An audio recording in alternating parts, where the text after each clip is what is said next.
He played the game. He was a star cornerback at Texas. He's on the horn in Austin, among other things.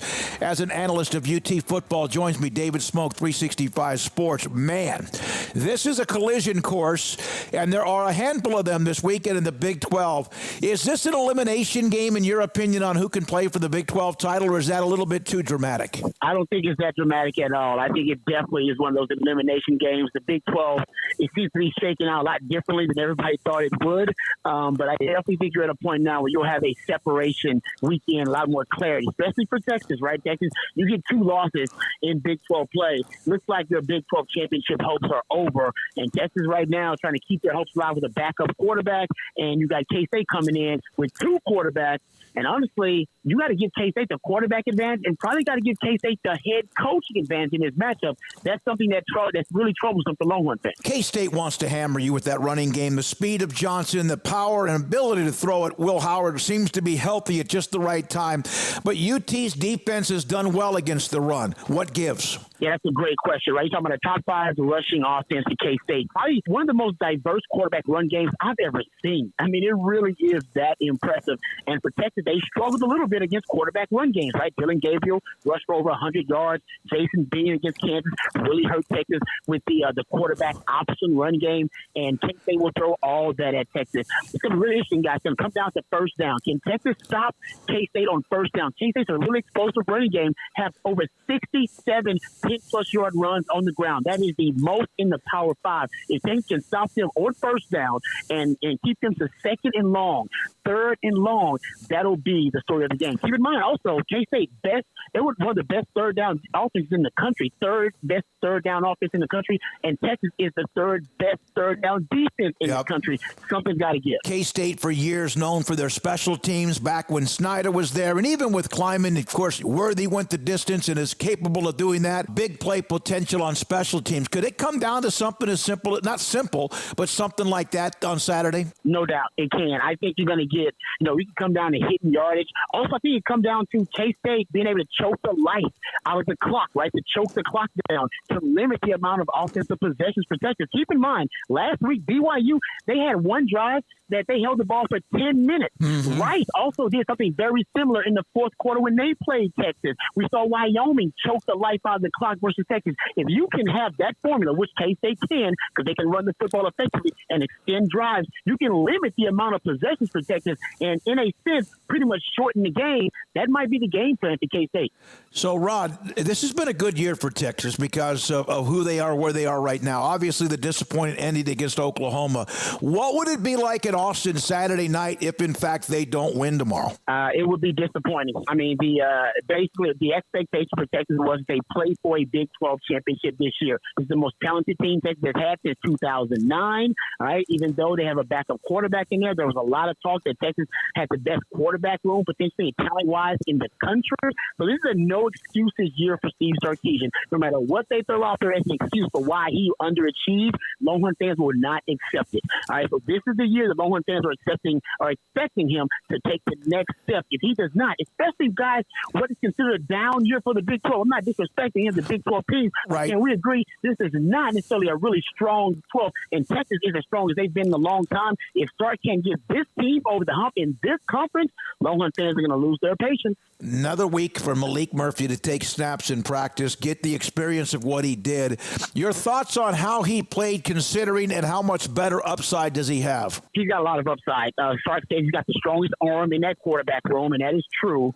But, he's a young guy. And what you get with young players is you get, the flashes of brilliance. You get those wow moments, but also what's up moments. And you got both of those from Malik, right? You got the touchdown to A.D. Mitchell, the deep one, and the one in the red zone. But you also got that interception where he panicked when they blitzed and they sped up his internal clock. And you got the fumble that he lost when they were in the red zone. So he's got to clean up more ball security from him, and he's got to clean up his command of the offense. If he can do that and clean up the turnovers, I think Texas wins this game. If not, then you can see K-State force that young quarterback into making more bad decisions. And, guys, that's the one thing that worries me. You know how a young quarterback's going to respond to one of the best and most well-coached teams in all the country in K-State. That's what this game is going to hinge on. Will Malik Murphy take the next step from start one to start two? Rod, thank you. Appreciate your time. I know it's always busy. Thanks for your insight, as always, from the experience. This is 365 Sports. Tim Fitzgerald, great friend of the show, PowerCat.com, covers K-State. In Austin against Texas, this is a great matchup. K-State finally has kind of got this momentum. We know UT has had a really good year other than the late loss to Oklahoma. Is this, in your opinion, the winner? Not in to play for Big 12 title, but you surely can't lose and also not have the tiebreaker. It really is an elimination game in some forms. Look, you could still get in with a loss, either school, but, boy, you got a lot of help. You need a lot of help. And whoever wins this game is going to be in the driver's seat for at least one of the spots. And the same might be true with Bedlam. I mean, this might sort out who gets to Arlington, or at least who likely will get to Arlington. Yeah, because those two teams have what appears to be more of a soft ending to their schedule. K-State went through a little bit of that, what's going on, and then Avery Johnson gave them a spark in Lubbock. Now Will Howard seems to be healthy again. How much of that has just made each one of them better? It's been tremendous.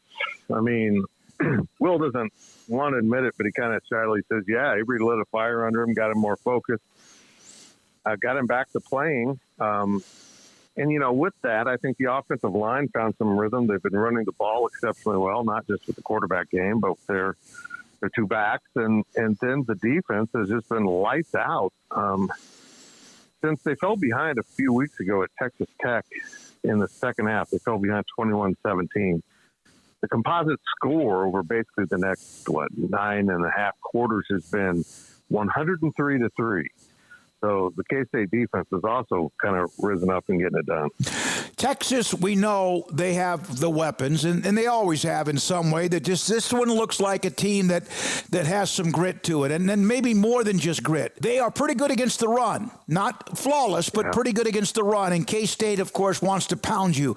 Can K-State throw the ball effective enough to keep Texas honest on defense? Well, that's the question. You know, they've got to find some semblance of a run game. You're looking at the top run defense in the Big 12 against the second best running offense, and you know that those numbers are probably not even accurate to how the K-State run game has been performing the last 3 weeks. So yeah, something's got to give. K-State's going to have to keep that defense honest, you know, by mixing it up, being able to run a little bit, throw it downfield, use the running backs in the passing game and the tight ends, which they do a lot. So K-State's offensively going to have to be diverse and effective, you know, in some ways in the run game. They've got to get it going. They got to get over at least 100 yards, if not 150, to win this game. Last thing, Tim Fitzgerald, PowerCat.com. What one player, and there may be 8 or 20 or 2, what one player, in your opinion, is kind of a difference maker that no one's talking about? Well, that's a really good question. I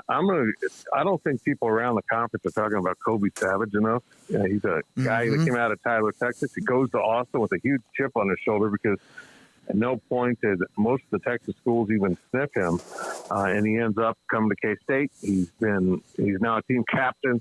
He's a really effective tackler. He's just kind of an X factor on that defense. And early in the Big 12 season, they swapped 2 safeties, him and B.J. Payne, and both have been exceptional since making the position changes. And so keep an eye on number 2. His name is Savage, and he's properly named because he gets after it. Robert Allen, sideline reporter, Oklahoma State, joins us, 365 Sports. My goodness, Bedlam, and what could be the last time. Robert, what's that emotion like this week in Stillwater? You know, I think it's a little bit overshadowed because the game's important. I mean, if the game weren't as important, I think everybody would be doing the history thing and the, oh, gosh, we're not going to do this again, wow, type thing. But I think everybody's just cranked up because you've got 2 teams, and really, if you look at it, the winner of this game got a very, very good shot to go ahead and push on to Arlington. I don't know exactly what Oklahoma's got, but I think it's fairly soft. And Oklahoma State's got 3 of the newbies, 2 of them on the road, arguably, at UCF and Houston, BYU at home to finish. But yeah, if you win this game Saturday and you're Oklahoma State and you don't do your business the rest of November, it's on you. Has Mike Gundy this year, after how last year went, and it like the Undertaker, like rising out of the coffin because a lot of people were trying to throw dirt on the program and his philosophy, and what has that meant? Yeah, I like that reference, the Undertaker, the Halloween week and all that. Not Mike, but his wife, Kristen, is she has some of the best Halloween decorations in Payne County, but no, I think he's done a tremendous coaching job. It was all in the bye week. They were 2-2 coming home from Ames, Iowa. They had 4 really tough, full pad, full contact practices on the grass practice fields, and just a late infusion of toughness into this football team. Realizing what you do is important, and you got to work hard to get it. And then, of course, came off that quarterback rotation and also came off the running back rotation and went ahead and anointed Bowman and Ollie Gordon. Big push there. But, no, I think Mike Gundy loves proving his critics wrong. I think that's one of the things internally he likes to do the most. And you're right. There were there were people clamoring for him to step down. I mean, are you kidding me? I mean, if he stepped down, there'd be a lot of schools lining up at his door wanting him to come coach their team. Last thing, Robert, Ollie Gordon II, I remember what he was like in high school. He was phenomenal. He's gotten his chance. Besides the obvious, what kind of adrenaline rush has he brought that football team? Well, he's also an emotional kid. He's not like a Barry Sanders that just does it quietly. Or even, the last guy we had that really was sensational was Jalen Warren, who's at Pittsburgh now. Jalen's a very quiet guy. Ollie's a guy that, like last week when he fumbled, he put his helmet on the sidelines, and he got really as mad at himself as he gets happy with some of these touchdown runs and happy with his offensive line. He's a Pied Piper as well as being a guy that delivers on the field. So that's monumental in your locker room to have a guy that not only plays well, but gets all happy and crazy when he does because it's infectious.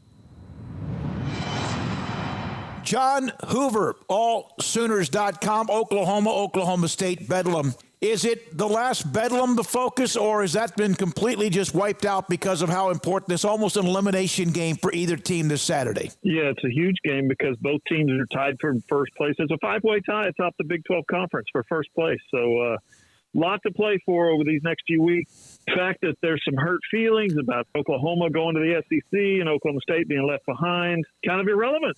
We hate to see Bedlam go, but it's kind of irrelevant. These teams have to win. Oklahoma State seems to have gotten red hot. Not that Oklahoma hasn't played well, but last week got the hickey at KU, let that thing get away late. It was a heck of a game. How much does Ollie Gordon become the big factor in this game against OU's defense? Well, he's the centerpiece. He's the centerpiece for both teams, for both the Oklahoma State offense and the Oklahoma defense. Danny Stutzman, the heart and soul leader of and tackles leader, of course, of the Oklahoma defense, sprained his ankle last week at KU. So there's some worry, some hesitation about his involvement this week. Is he going to be the guy that comes in there and helps that defense kind of redirect and get themselves right against the nation's leading rusher? It's crazy to think that these two elements are coming together, but could be a big day for Ollie Gordon. John, what is the feeling of Oklahoma? What did they learn last week? I thought that when they had gotten the pick, the second one, I think, in the fourth quarter, a first down or two, and it just seemed like a run, and I'm sure that frustrated the fan base and part of the questioning after the game. Who are they? I don't know who they are, and here's the thing, I don't think they know who they are. I asked Jeff Lebby this a few weeks ago, what's the identity of your offense? He wants to be an RPO offense, so they don't really know. They want to run and pass and always have the option. And then, we saw last week, you would think after the wake-up call, 2-point escape against Big 12 winless UCF at home, you would think that that wake-up call would have gotten them out of bed. It did not. And they slept through the Kansas game as well. So put all those things together, a little conservative on offense, double-digit missed tackles on defense, and you see the result. What are your personal thoughts about, no matter what OU and Texas are about to do, what are your thoughts about this rivalry? You've covered it from both sidelines. Yeah, I have. It's a brilliant in-state rivalry that is remarkably one-sided. OU has a lead of 91, 19, and 7. That's of the teams that have played 110 times in their rivalries. That's number 1 in the country. No team has beaten their rival or a rival more frequently than Oklahoma has beaten Oklahoma State. So having said all that, ever since the Big 12 let the scheduling situation with Nebraska, that was Oklahoma's rival forever. But ever since the Big 12 let that kind of die down, the Oklahoma State rivalry has kind of taken the place there. And it's been just as one-sided. Mike Gundy 3-15. But that tells you right there that this thing is absolutely one-sided, but it means so much to everybody in the state of Oklahoma. And Oklahoma's going to go off and they're going to create new rivalries in the SEC. Those people that they beat in the SEC, they're not going to be their neighbors out mowing their lawn that you can talk trash to while you're walking your dog. That's what's going to be missing.